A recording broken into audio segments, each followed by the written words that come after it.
Hello everybody and welcome to the Movie Pits podcast. I am your host Christian. Thank you very much for joining me on the podcast today. First, I want to mention, didn't do a review. so much for having two podcasts a week. You're a phony! Hey, this guy's a great big phony! I didn't do a review, a spoiler-filled podcast review for Alien Covenant. I've been a bit distracted here at home lately. Been doing some housework, so really that's the reason why I didn't do one. I didn't even finish my written review, which was spoiler-free, which I'll link down below if you're interested in my thoughts about Alien Covenant. I didn't finish that until like Wednesday. So I've been pretty busy around the house, and I didn't get a chance to do one. But next week I will do one for Baywatch and Pirates of the Caribbean, so you can be on the lookout for that. But let's, so that's kind of what I wanted to mention first. So let's get right to the movie news. Let's just go right at it. I'm recording this a little earlier than I usually do. Obviously, you won't know because whatever time you see this or whatever time YouTube takes to upload this, it doesn't matter. But I'm recording this a little earlier than I usually do. So, of course, if anything big drops, you can go to the Facebook page, which is facebook.com/moviepit. That's facebook.com/moviepit. So let's get right to the movie news. First, I want to mention though, we did lose a Hollywood great earlier this week in Roger Moore. If the name doesn't come to you right away, Roger Moore was James Bond. He was James Bond for a lot of years. He's actually one of the actors who has played James Bond the most. He's played James Bond in 7 films. Which makes him the actor who has played James Bond the most. He started off in 1973 with Live and Let Die, and he brought some humor back to the franchise.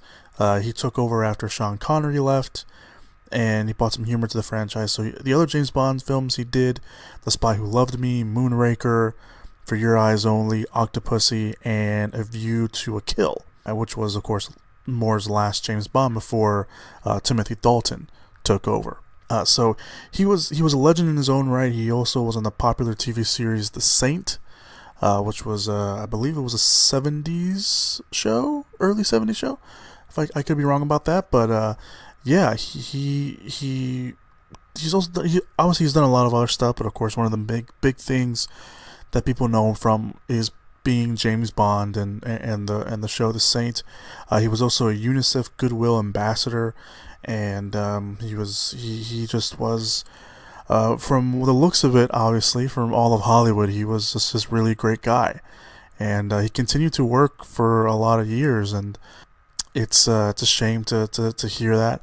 He was 89, and he passed away after a short battle with cancer, which it sucks. And Roger Moore obviously has left a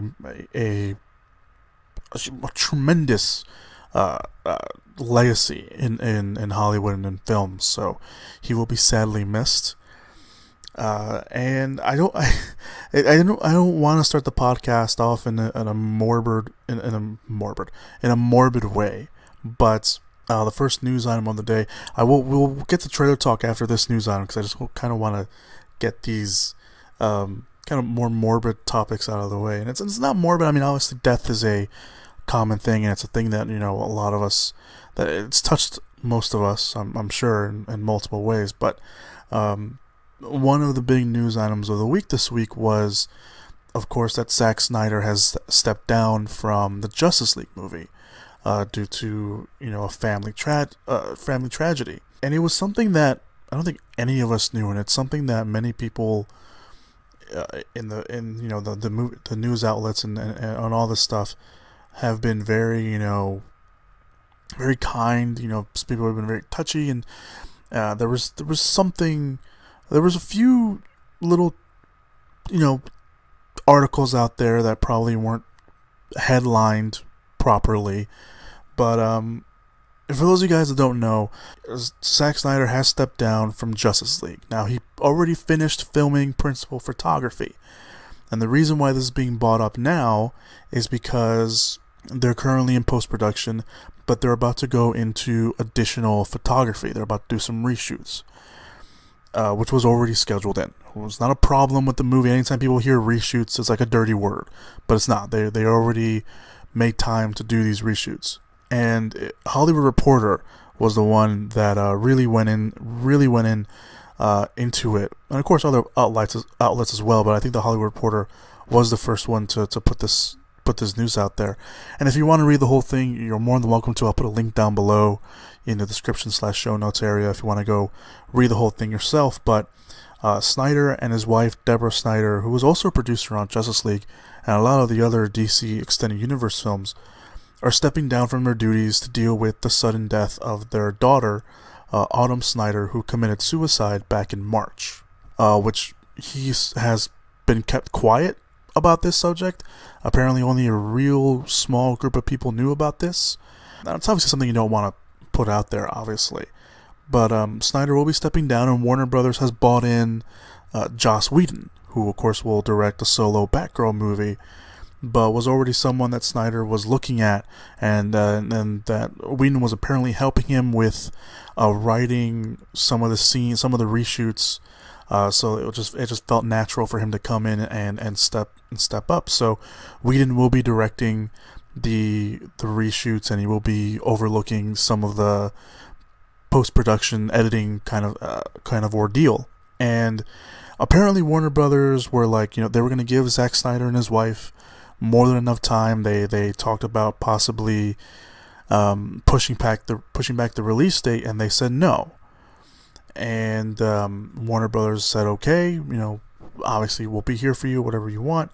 But he did do an interview, and I was going to read his quote, but again, if you want to go more into it, I will read one of his quote, though, a part of his quote, saying, "In my mind, I thought it was cathartic. It was a cathartic thing to go back to work and just bury myself and see if that was the way through it. The demands of the job are pretty intense.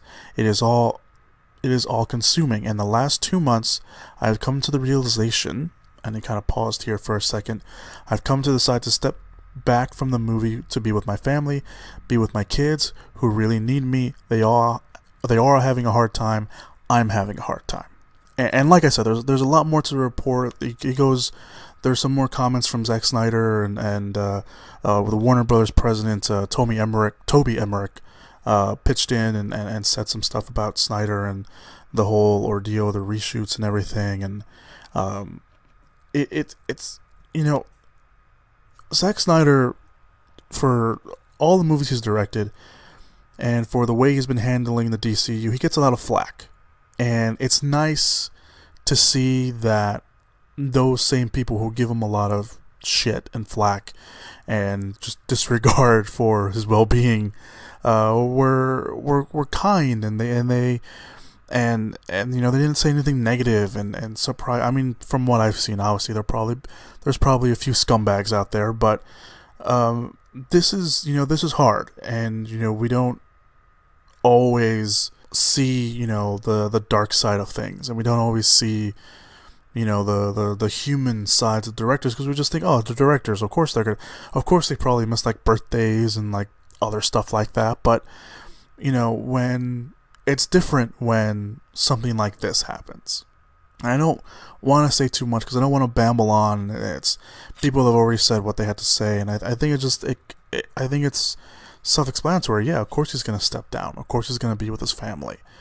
And I applaud him for even, continuing on with post-production after this happened. But it's good to see him just step back and step down and, let someone else handle everything while he goes and mourns his daughter properly.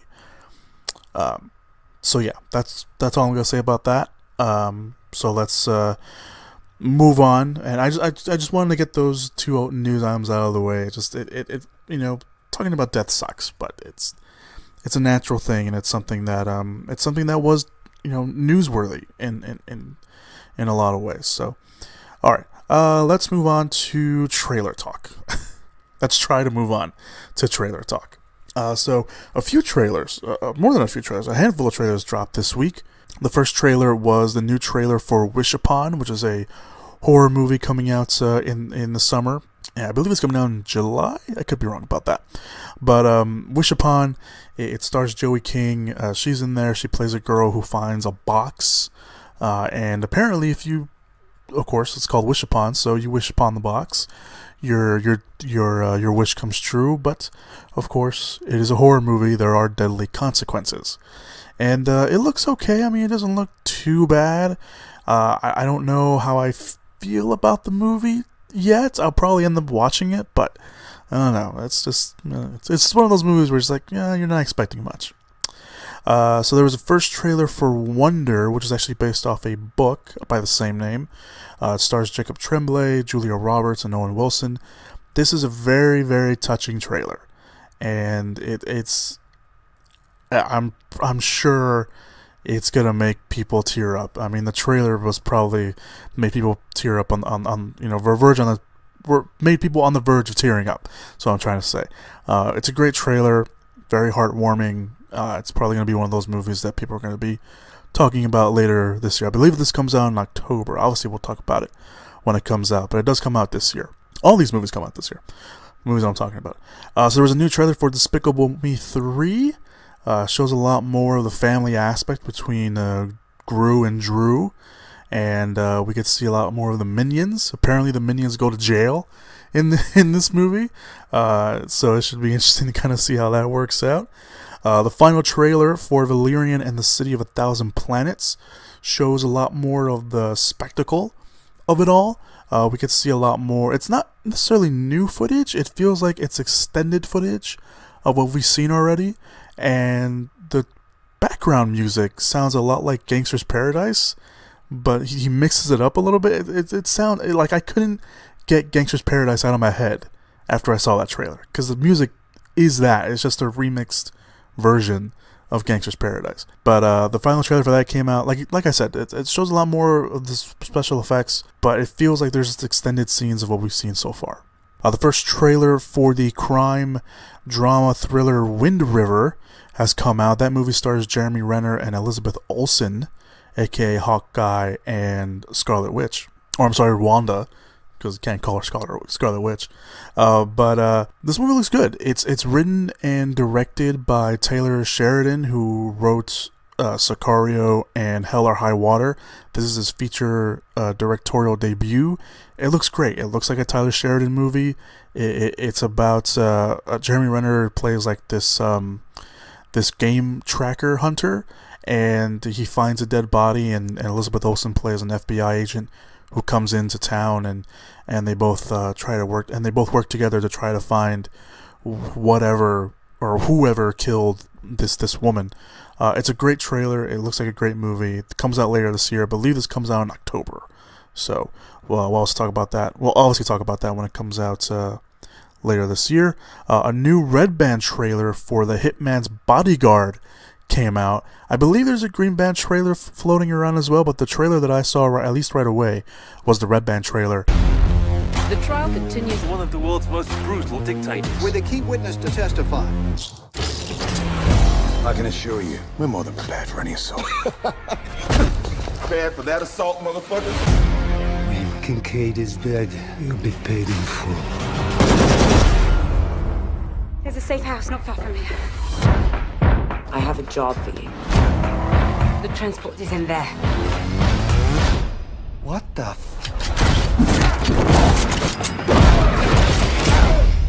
27 times. That's how many times this asshole's tried to kill me. 28! You won't last 1 hour without me. You gonna be a little bitch about it? Tell us where your husband is. You lost my husband? That is your job, motherfucker! The only way Bryce and Kincaid don't make it to is if they kill each other first. Samuel L. Jackson, Ryan Reynolds, we talked about this when the first trailer came out. This new trailer shows off a lot more footage, a lot more action, a lot more comedy.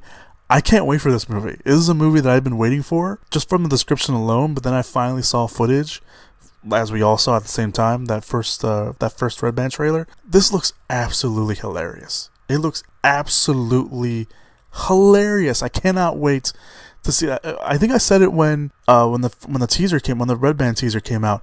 This is the epitome of a Samuel L. Jackson movie. He's gonna say motherfucker like 10 times in the span of probably a minute. So it looks good. I can't wait for this movie. But the big trailers, you heard me, trailers that came out this week were both for one movie, Spider-Man Homecoming. Finally, here we go. Good evening, Peter. Whoa. You have 576 possible web shooter combinations. That is awesome. I can keep that suit? Yeah, doesn't fit me. So when's our next retreat? What, next mission? We'll call you. All right? It's not a hug. I'm just grabbing the door for you. We're not there yet. All right, kid. Good luck out there.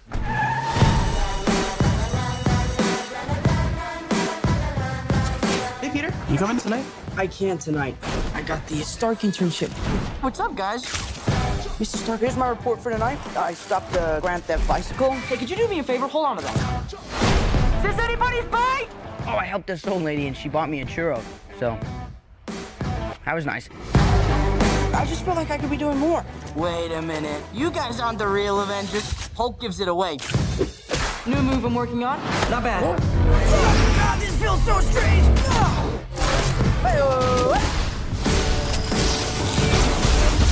These weapons are crazy dangerous. Listen, Peter, there are people who handle this sort of thing. Can't you just be a friendly neighborhood Spider-Man? Let go of me! Let go of me! Activating parachute. The world's changing, boys. It's time we change too. This is my chance to prove myself. We have a Spanish quiz. You gotta get better at this part of the job. I don't understand. Oh, I'm intimidated. Oh, hey, guys. Our friends are up there.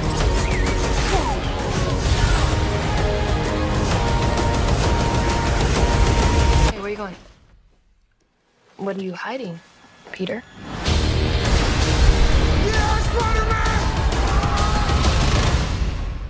I'm just kidding, I don't care. Bye. There's a ton of other subsystems in here, but they're all disabled by the training wheels protocol. I'm sick of Mr. Stark treating me like a kid. But you are a kid. Yeah, a kid who can stop a bus with his bare hands. So Sony Pictures has released 2 trailers, a domestic trailer and an international trailer, both of them very different for Spider-Man Homecoming.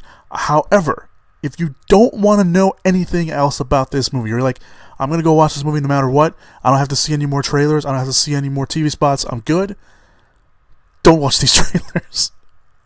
Because these trailers, I think it's the international one, it gives away a real big plot point. Assumably for the final act of the movie. And I didn't need to see all that. I think we were okay not knowing that. So it gives away a big plot point. The domestic trailer is really cool. It goes a little bit more into the technology in Spider-Man's suit. We can see a little bit more comedy as well. The international trailer actually starts off pretty cool. It starts off like with in a vlog like fashion, where it's like he's vlogging during the events of Captain America: Civil War at the airport. So it's pretty cool. But yeah, I don't know. It's these trailers gonna give away too much. Just saying. I'm not one of those guys that's like, oh, trailers give away too much, because I don't really care, because it's a trailer, it's supposed to sell you. Unless, it feels like it's giving away too much, then I will feel that, and then I will say something. These trailers gave away too much. They did. But yeah. Alright, so those are the big trailers this week. That's trailer talk for you guys. Let's move on to the news items of the week. The Resident Evil movies are getting rebooted, and they already have a writer and a big name producer. So whether you like it or not, let's be honest, whether you like it or not, whether you liked them or not, whether you saw them all or not, the Resident Evil franchise is one of the most successful franchises in Hollywood. It is. The 6 films raked in $1.2 billion to date. And with the last film that came out, the final subtitled The Final Chapter, everyone was like, immediately after the movie came out, it's like, where's the reboot? When's the reboot going to come out? Well, here you go. This is the news item for you. So the chairman of the board at Constantine Film, which are the producers of all the Resident Evil films, says the reboot for the Resident Evil films is underway. And originally there was no details given about the reboot other than the reboot would also span another 6 films. So I don't know if that's the best way to go, announcing that right off the bat, but Then literally a day later, it was announced that not only will the first film get a reboot, but there's already a writer, and like I mentioned, a writer and a big name producer. So the writer of the movie, at least the first movie, will be Greg Russo, who is new to Hollywood. But he has a connection with the producer of the movie, and the producer of the Resident Evil reboot franchise is going to be none other than James Wan. Say what? Of course, James Wan, director of the Conjuring movies, Insidious, Saw, at least the first Saw movie. He didn't really have anything to do with the other Saw films, but he's going to be a producer. This is awesome. This is great. So the connection that Russo and James Wan have is that Russo is one of the writers of the Mortal Kombat reboot, which James Wan will also produce. And they also work together on developing an adaptation of Robotech for Sony Pictures, although that property has been pretty quiet since it was announced. I believe it was announced 2 years ago or a year ago, but that movie's been pretty quiet since then. So I'm sure many people are going to be happy about Resident Evil getting a reboot, considering that they lost a lot of faith in the franchise. Personally, I really like the first 2 movies. I thought the first 2 movies were really good. I thought the third one was okay, and I thought the third one was like, okay, this they can I don't see how they're gonna go with this, and they kept releasing them, and they just kept getting a little worse and worse and worse every time. So hopefully, maybe the reboot will bring fans back in, depending on who they bring in to direct, and depending on but what direction the new franchise takes. Because everyone's all, everyone, it's like, oh, they're not like the video games. Well, the Resident Evil video games aren't like they used to be either. So that was always my go-to. It's like, oh, they're not like the games anymore. Well, the games aren't like they used to be either. So, hush. But it should be interesting to kind of see where they take this franchise. With 6 films, that's saying a lot. I think they'll probably still go the action route. If they want to do 6 movies, they'll probably focus a lot more on the horror route. I mean, you got James Wan attached as producer. James Wan knows horror, and he knows how to direct. He's not directing the Resident Evil movie, but he knows how to produce, and he knows how to find good people to come in. He produced Lights Out. He's produced the 2 Annabelle movies, although the next Annabelle 2 hasn't come out yet, but it looks scary as hell from the trailers. But it should be interesting to kind of see how they go with the reboot and what direction they take. But adding James Wan to the mix, I mean that's a good way. James Wan is a trusted name in a lot of circles now. So if you're gonna get anyone to reboot the Resident Evil movies, why not James Wan? This is a pretty cool move. I can't wait to see what they do with it. All right, so let's move on to the next news item. Deadpool 2 adds Jake Kesy as a potential villain. Casting on Deadpool 2 is still going underway. Of course, the film will bring back Ryan Reynolds as Deadpool. Miranda Baccarin is also going to come back as Vanessa. Leslie Uggams will come back as Blind Al. Stefan Kapakic, I'm sure I'm pronouncing his last name wrong. He played Colossus. He will come back as well. Brianna Hildebrand, who played Negasonic Teenage Warhead, will also come back, as well will TJ Miller as Weasel. They're all going to come back. Of course, the new cast members include Zazie Beetz as Domino, and of course Josh Brolin as Cable. But now the film has added Jake Kesy, as the potential main villain. There's no confirmation on that yet. Deadpool. Deadline reports that there's no confirmation on who he will play, but the outlet says he could play Black Tom Cassidy. In the comics, for those of you who aren't familiar with the character, he is a Dublin-born villain that can manipulate, bond, and project energy through plant life. Yes, through plant life. He's also capable of issuing concussive blast, I should say, with a wooden object, usually a shillelagh, because, you know, he's from Ireland. But that kind of sounds like, you know, a Deadpool villain, right? That sounds right up Deadpool's alley. So, Kesy is a new name in Hollywood. He hasn't had a lot of stuff done yet. His biggest role to date so far has been as Gabriel Bolivar, aka the Master, on the FX series The Strain, which is based off the Guillermo del Toro book with Chuck Hogan. Once you haven't read those books, I highly recommend The Strain. Read The Strain books; they're really good. But he'll also appear in Baywatch, which we'll talk about later, and he will also appear in the remake of Death Wish, which comes out, I believe, next year, 2 years, something like that. I believe they're done filming with that. So we'll obviously look forward to that. David Leitch will be directing the film. He was one of the directors on the first John Wick movie, and the Deadpool 2 will open on June 1st, 2018. Let's move on to the next news item, Uncharted. The Uncharted video game franchise is coming to the big screen, and they're going a very different route than people expected. The Uncharted movie will follow a young Nathan Drake, and they've already casted that young Nathan Drake, and it's none other than Tom Holland. What? Sony Pictures has been trying to get, for years now, to get the adaptation of the popular and hit video game franchise Uncharted off the ground.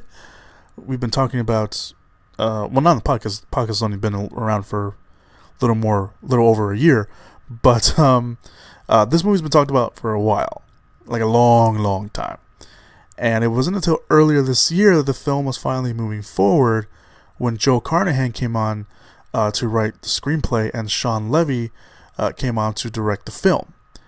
The idea was to take the basic premise of the game, follow Nathan Drake, who is a treasure hunter who travels to all these locations and always manages, of course, to find some trouble along the way. However, like I just mentioned, Sony Pictures is taking a drastic different approach as they casted Tom Holland as young Nathan Drake. According to reports, Sony Pictures head Tom Rothman is, quote, so enamored with the latest cut of Spider-Man Homecoming that they want to build the Uncharted franchise around Tom Holland.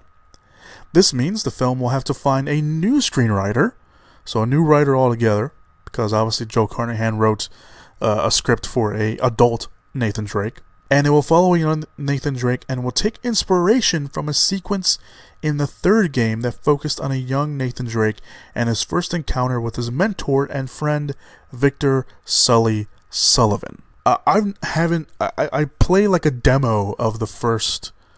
I think it was part 2 of the Uncharted. It was part 2. I played a demo of Uncharted 2. I've never played fully the games before. I know they have a huge fan base, and like I said, they've been working on this movie for years. So I don't know how people are really taking to this. I haven't really read a lot of the reaction. I think a lot of people are still just dumbfounded that they were going with a young Nathan Drake.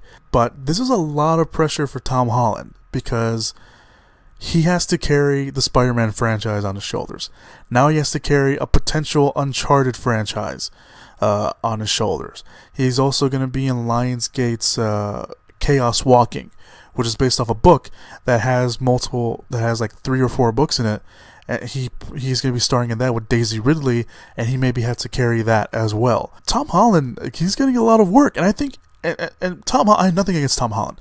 Tom Holland seems like a really, really great guy, but this is a lot of pressure for him to be like, oh, here's Spider-Man, you're going to carry 2 of our franchise, because Sony Pictures, obviously has the distribution rights to Spider-Man Homecoming and to Uncharted, so they're putting all their weight on Tom Holland to carry 2 potential big franchises for them. That's a lot. I don't know how, and again, I don't know if this is the best approach for an Uncharted movie. Obviously, people are very, people follow, the grown-up Nathan Drake. That's who you play in the games. And to base a whole movie off a sequence in the third game is, I don't know how that's going to work, but more power to them if they can make it work. Alright, so let's move on to the next news item. Do you feel it, guys? Do you feel it? I feel the need for speed. That's right. Top Gun 2.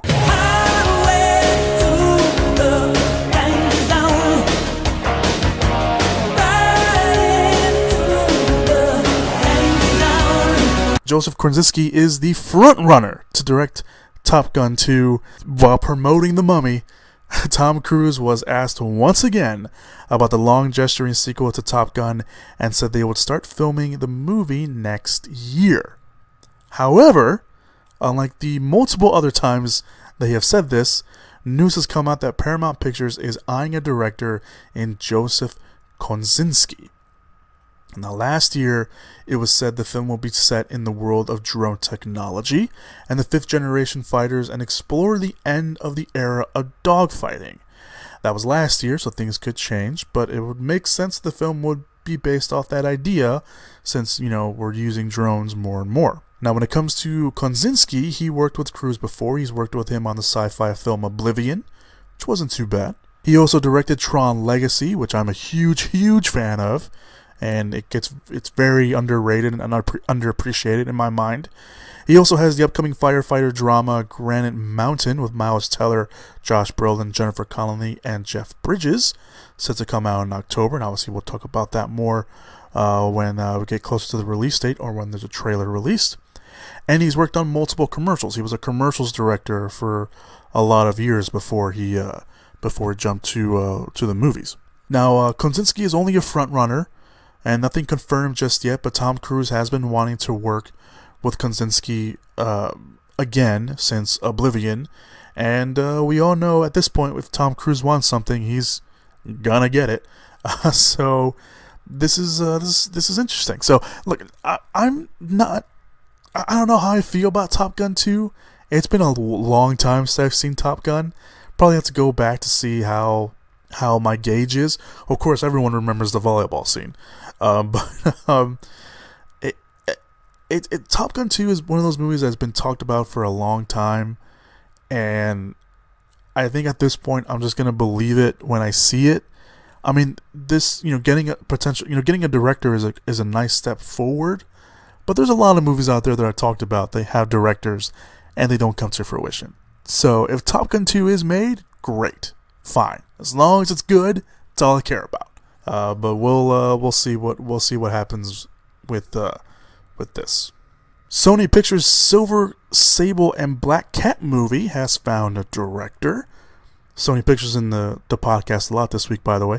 Sony Pictures is already ready to start their own Marvel universe. Of course, last week we talked about the rated R Venom movie when they signed Tom Hardy to star with Ruben Fletcher, the director of Zombieland, to direct that movie. You heard me geek out about that. And so now they are moving on with their women project, and they found a director. Gina Prince Bythewood will direct Silver and Black, which is the name of the movie now, and will center on Silver Sable and Black Cat. Christopher Yost wrote the recent draft of the script, but it does sound like, from the reports, that Prince Bythewood will be rewriting the script to fit her sensibilities, which is very common in Hollywood. For those unfamiliar with the character, Silver Sable is a mercenary who runs a company that hunts war criminals, while Black Cat is the, of course, costume persona of Felicia Hardy, an acrobatic cat burglar. And both have connections, of course, to the Spider-Man character in the comics, especially Black Cat. But this film, like the Venom movie, will have no connection with the rebooted Spider-Man movies and will be a part of its own Marvel universe, which I still think is a dumb idea. I don't know why Sony would do that, but I don't know. We'll see how they can make that work. As for the director, Gina Prince Bythewood, she broke into the scene with the movie Love and Basketball, which a lot of people seem to like. I haven't actually. I think I remember watching it. I just don't remember too much about it. But there was that. She went on to direct The Secret Life of Bees and Beyond the Lights, which came out a couple of years ago, which I think introduced us all to Guga Montbara. I think that was one of her first real big movies. But she went on to. She also has directed a string of episodes for multiple TV shows. She co-created the Fox show Shots Fired, which is currently airing, which gets a lot of praise from the media and from the outlets. She'll also direct another superhero property for TV, of course, Cloak and Dagger, over on Freeform. So Silver and Black aims to start production this fall. So it seems like they're gonna film Silver and Black and Venom at the same time, because Venom is supposed to start filming in the fall as well. So it should be interesting to kind of see how that works out. Again, the idea that Sony Pictures is doing its own Marvel universe that won't have Spider-Man in it is a really just dumb idea, because you can't have, in my mind, you really can't have Venom without Spider-Man, because you just can't. You really can't. I mean, you could. Probably won't be as good, and it's kind of a dumb idea to do that, but I don't know. I guess I'm gonna hold my judgment fully to see how Sony handles this.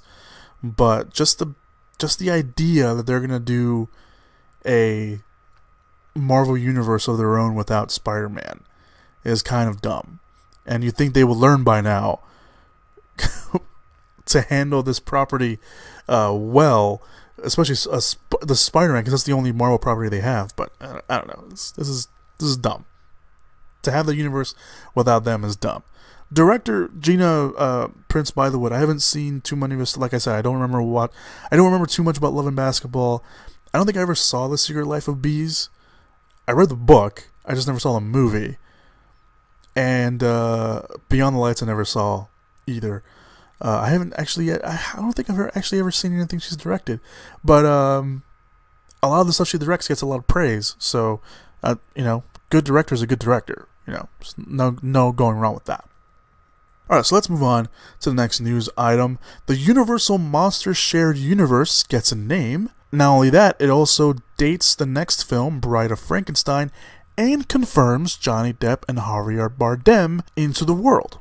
So, and that will make more sense when I get to it. So the Universal Pictures were arguably, let's put this out there, were arguably the originators of the shared interconnected universes. Their movies like Frankenstein and Frankenstein's Monster, Dracula, I think I said Frankenstein and Frankenstein's Monster at the same time. Their movies like Dracula and Frankenstein and The Mummy, The Wolfman, The Creature from the Black Lagoon, they all showed up in the movies together. That was really, let's face it, the original shared universes. And that was something that Universal has been wanting to get going again, with Dracula Untold, but the audience didn't really show up too much, so they wanted to start over again and upstart the shared universe again with The Mummy, which comes out in a handful of weeks. So now the studio has released an official name for the universe, instead of calling it the Universal Pictures Monster or the Universal Monsters Shared Universe. The universe now is called the Dark Universe, which seems pretty interesting. It seems like a fine name. Dark Universe. That sounds fine.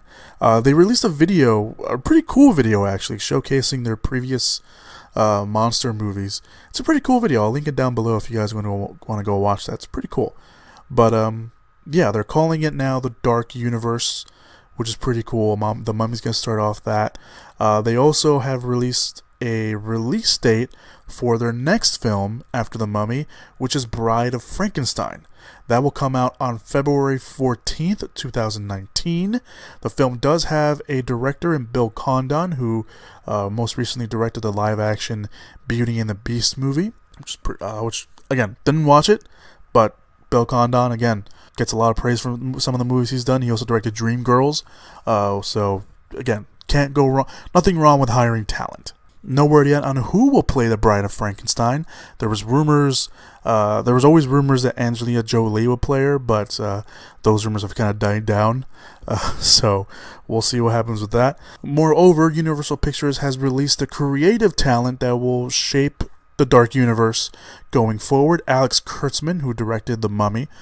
Chris Morgan, who has wrote all the Fast and the Furious movies since Tokyo Drift. David Cope, who has written films like Jurassic Park, Mission Impossible, the first Spider-Man movie, the Sam Raimi one, and he just wrote The Mummy as well. He will also be writing Bride of Frankenstein, and writer-director Christopher McQuarrie, who wrote Jack Reacher and directed Jack Reacher, and wrote and directed Mission Impossible Rogue Nation, and will direct and write the next Mission Impossible movie as well.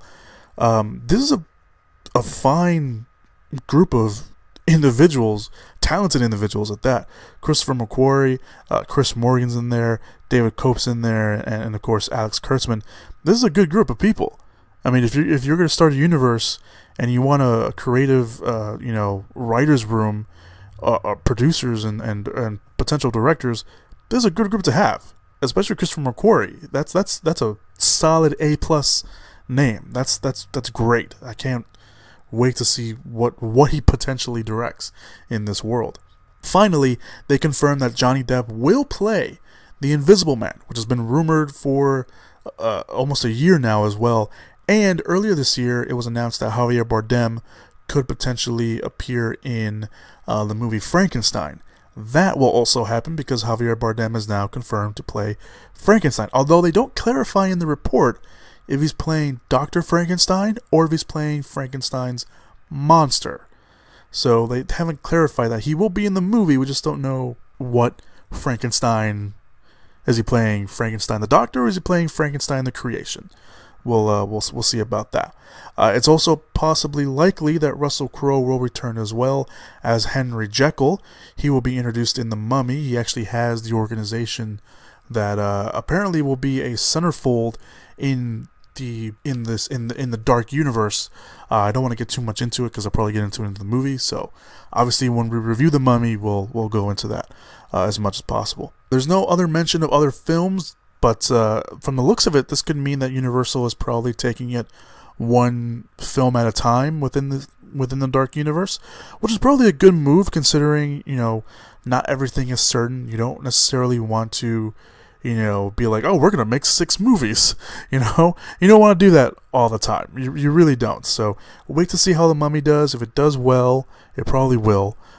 Then wait to see how Bride of Frankenstein does. Wait to see how that does, and then they'll probably announce the next movie after that. I've been looking forward to this for a while. When this was first announced, I geeked out because I'm a huge fan of those black and white horror movies from back in the day, and I just hope that Universal doesn't mess this up, because I would love to see all these characters again on the big screen, in their own way. I just hope they don't mess this up. Please, Universal, don't mess this up. Alright, so let's move on to the last 2 big news items of the day, or at least at the time of this recording, of course. Because like I mentioned, I'm recording this a little earlier than I usually do. New Mutants is in talks with Rosario Dawson to join the film, and the film will go through a tonal change. So the X-Men spin-off film New Mutants is eyeing Rosario Dawson to join the cast. If Dawson signs on, she will play Dr. Cecilia Reyes, the doctor who has the ability to generate a protective biofield around herself, and she will also be playing the mentor to this younger team of mutants. The film already has Anya Taylor-Joy and Maisie Williams signed on to play the mutants Magic and Wolfsbane. Magic is the younger sister of Colossus, and she also has the ability to teleport everywhere, or anywhere I should say, with discs to help her out. And Wolfsbane is a girl struggling with her faith because her powers actually turn her into a wolf. So there is that. However, Entertainment Weekly has a report from director Josh Boone, who directed The Fault in Our Stars, saying that the tone has changed. Originally, it was reported that the film would be a young adult style movie, and now the film, according to him, will be a more horror focused film. Here's what he said, saying, quote, "We are making a full-fledged horror movie set within the X-Men universe. There are no costumes, there are no supervillains. We're trying to do something very, very different." The report goes on to say the film will draw from artists Bill, I'm going to butcher this name, Zanwiskiewicz. Nope, that's not his name. That is not his name. But he apparently, That is not even close to his name. He ran the 1984 run of New Mutants, and Boone described that run as, quote, a darker, more surreal and impressionistic X-Men series. Was that right? Yeah, impressionistic X-Men series that we'd ever seen before. It felt like Stephen King meets John Hughes. Entertainment Weekly also gave a plot point that none of us have known about, and we don't know if this is real or not, but apparently a source close to the project told them that this is the plot. So this isn't confirmed, but here it goes. It says, quote, held in a secret facility against their will, 5 new mutants have to battle the dangers of their powers as well as the sins of their past. They aren't out to save the world, they're just trying to save themselves. So hearing that potential real plot synopsis, it makes sense that there would be no costumes, because they're not, either they're not the Young Mutants team that we see in the comics. Maybe this is kind of how they become the Young Mutants, or the New Mutants, I should say. And there's no supervillains because they're not fighting someone like, Magneto or something. But it's not who they usually fight, but you know what I mean. It makes sense. There would be no, if they're kept in like sort of secret facility, they would have no, costumes. They'd probably be in their regular clothes, which is fine, really. As long as, we know who the characters are and their powers and all that, then we're solid, we're good. But making it a horror film, that's interesting. That's actually really interesting, and I think that's a kind of a cool way to go, because having a horror film set within the X-Men universe is kind of cool. The whole idea of the X-Men is being, going through, not being accepted. That's what I'm trying to say. They're not accepted easily into, everyday life, into the human world. Let's put it that way. It sounds cheesy when I say it, but they're not, easily accepted. There's a lot of prejudice toward mutants, and this is having them locked up and being maybe tested on. We don't know. Maybe there'll be some good body horror elements in there as well, especially with Wolfsbane. But it should be interesting to kind of see how they play this, and the idea of it being a horror movie just makes me more interested than the whole young adult style movie. I think that's a really good way to go.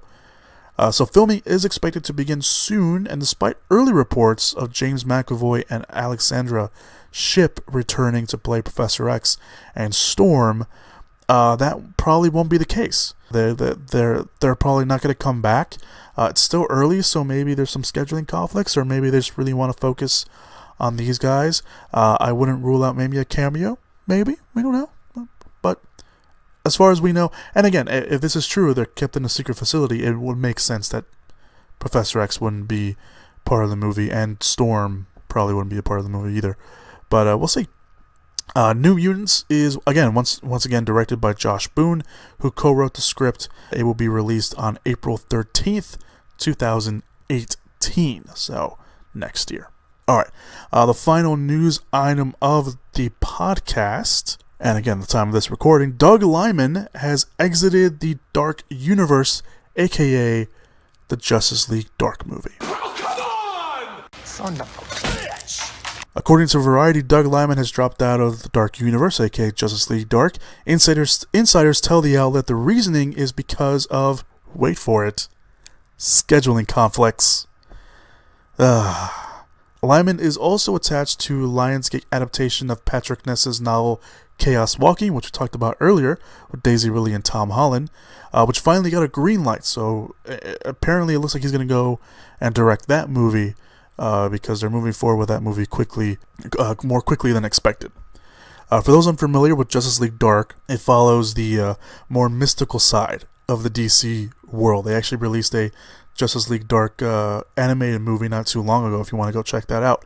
The team usually consists of John Constantine, Swamp Thing, Deadman, Satana, and they usually kind of switch out the last member. It's usually someone else. Sometimes it's Etrigan the Demon, or who's the other person they usually put in there? I can't think of his name now. But yeah, the usual suspects of the team is Constantine, Swamp Thing, Satana, and usually they kind of switch out, like I mentioned, they usually switch out a dead man, they usually switch out the last member. But the project was first developed by Guillermo del Toro. For a long time, Guillermo del Toro was going to direct this movie, and he was attached to direct for years and years, and he had been writing on the script.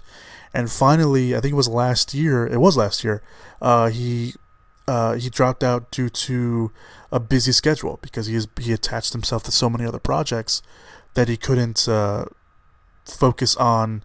At the time, it was still called Justice League Dark. So Doug Liman, again, the director of Edge of Tomorrow, Mr. and Mrs. Smith. He has The Wall in theaters right now. He came on to the project in August. He came onto the project in August after leaving another comic book property movie. He was going to direct Gambit for Fox, which still doesn't have a director, by the way. There's been no movement on Gambit whatsoever after Doug Liman left. So Liman came aboard to the project back in August, and he was working on the script, and he was working on some other stuff, and now he's dropped out, which really blows. And when he came on, they changed the title to Dark Universe. They'll probably end up having to change the title again, because obviously now that's now the name of the Universal Pictures shared universe. So I don't know. They'll probably just go back to Justice League Dark. Why not? Just use that title. It's a better title.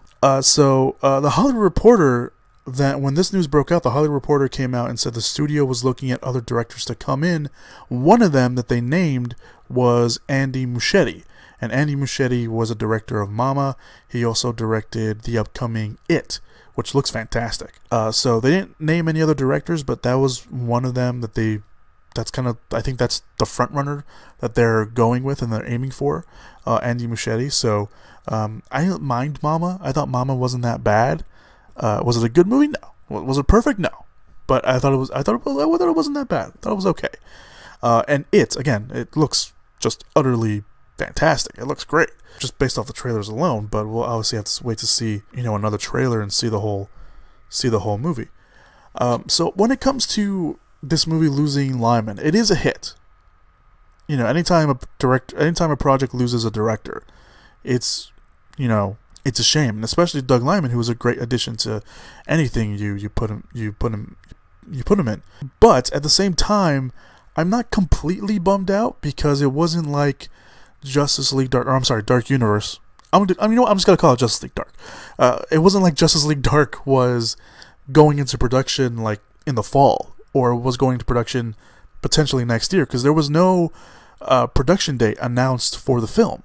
It just was, hey, Doug Liman's attached. So hopefully they bring someone in soon.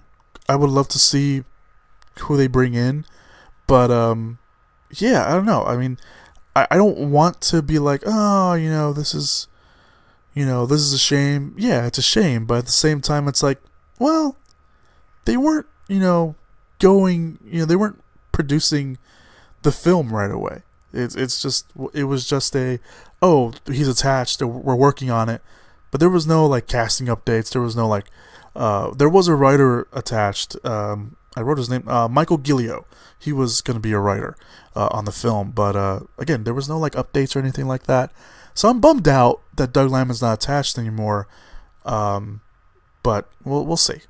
We'll see what they do with the project. If it goes into production soon, then okay, great. But I'm not completely bummed out, because again, there was nothing there. There was no news except that Doug Liman was attached, and now that he's dropped out. Alright, so let's move on to this week's releases. It is, of course, the Memorial Day weekend, so take that into account. There's no real big limited release movies coming out this week. There are some limited releases, but, again, we usually follow the bigger limited releases. So there's no big limited releases this week, so we're just going to jump right into the wide releases, and there's only two of them. First one is Baywatch.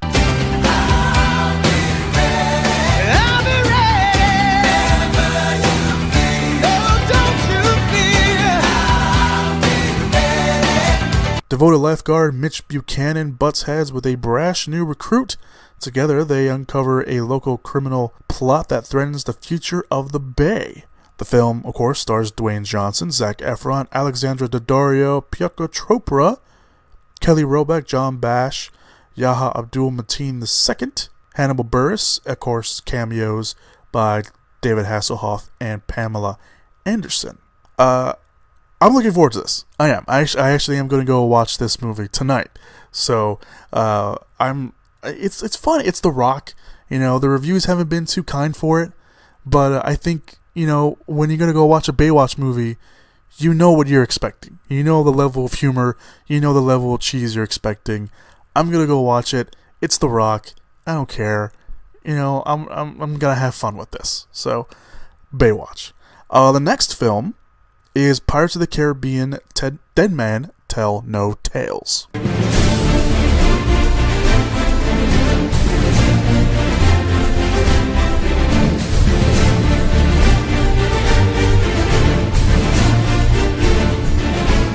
Captain Jack Sparrow searches for the Trident of Poseidon after a vengeful old foe comes searching for him.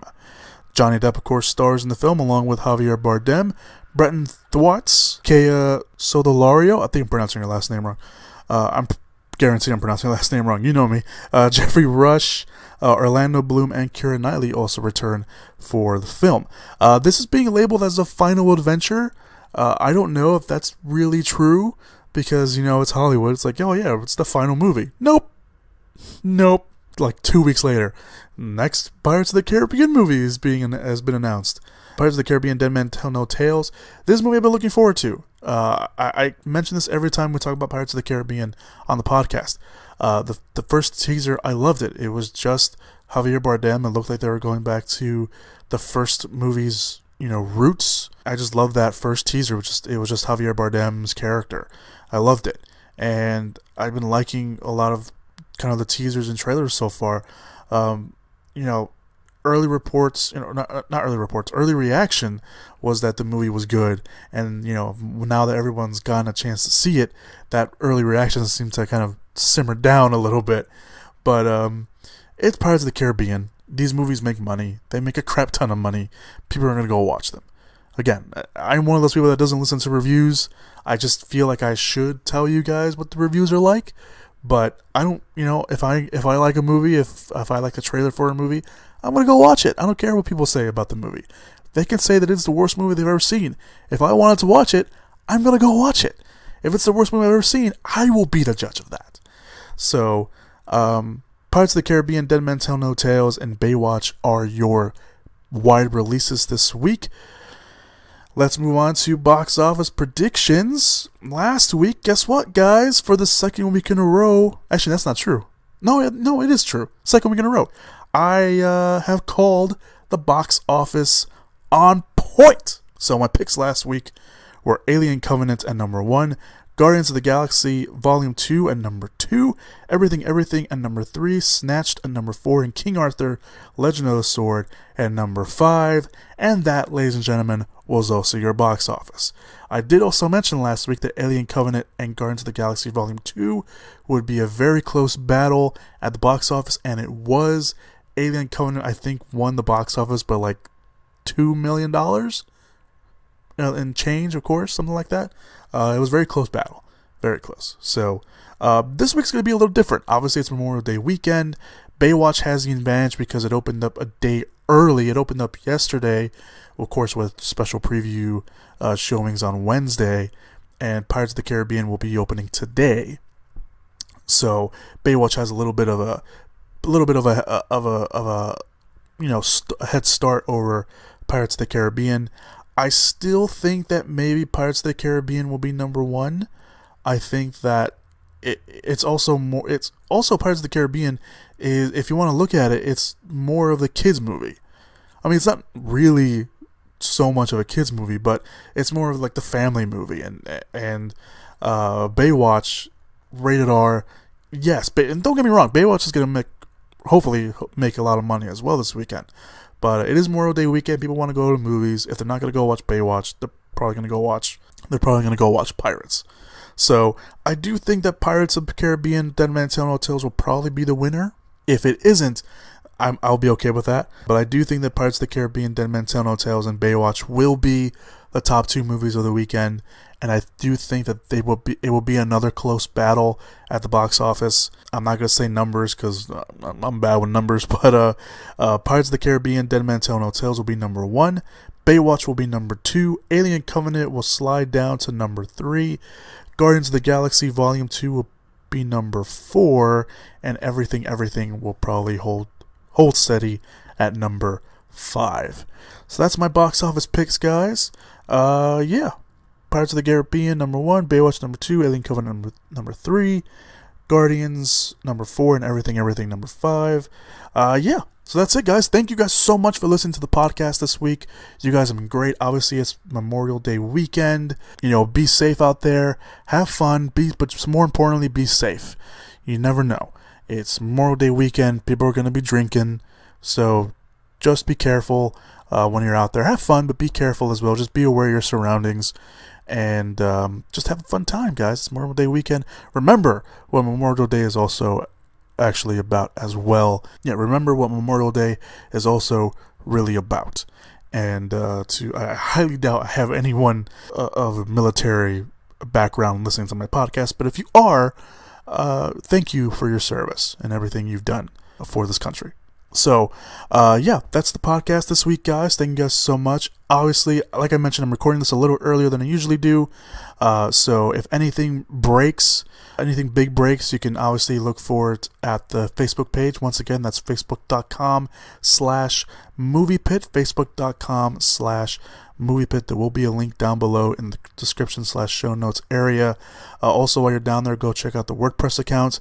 Again, I have a review for Alien Covenant up there. It's spoiler free. I'm sorry I didn't do a spoiler-filled podcast review. I'll probably add it to the podcast next week for the reviews. I will be reviewing Baywatch and Pirates of the Caribbean next week at the beginning of the week. Obviously, it's Memorial Day on Monday, so the review will be up on Tuesday, maybe Wednesday, depending on when I start recording and how long it takes me to edit. But it will come out next week for sure. I also watched Lowrider, so I'll probably also be reviewing that on the podcast. So there's a potential that you guys will be hearing a 4-review podcast next week at the beginning of the week. Obviously, of course, we will come back at the end of the week for the weekly roundup of news. And yeah, so that's it. That's all I got for you guys. Thank you guys so much for listening to the podcast this week once again. Be safe this weekend. Have some fun. You know, if you grill out, eat a lot. That's all I can say. I know that's what I'll be doing. So yeah, thank you guys so much for listening to the podcast this week. You guys have been awesome. You guys have been great. While you're down there, also in the description/show notes area, go check out all the trailers that I mentioned this week as well. You can also follow me on the social media accounts. They're all my personal accounts down there as well. Link will be down there. It's Chris Renteria 27. So yeah. That's all I got for you guys. Thank you guys so much for listening to the podcast once again. And I will see you guys next week. Happy Memorial Day to all of you out there. If you're in the States, if you're not in the States, then just happy Monday, I guess. Yeah, happy Monday. Or Friday, or Saturday, or Sunday. Whenever you listen to this podcast. Just hope you're having a good day. Alright, I'm done. I'm not going to say goodbye again. Oh, damn, I just said it. Son of a bitch. Alright, make myself laugh. Thank you guys so much for listening to the podcast, and as always, be safe, be happy, and go watch some movies. Whoop whoop! Yeah! Give it up! Movies!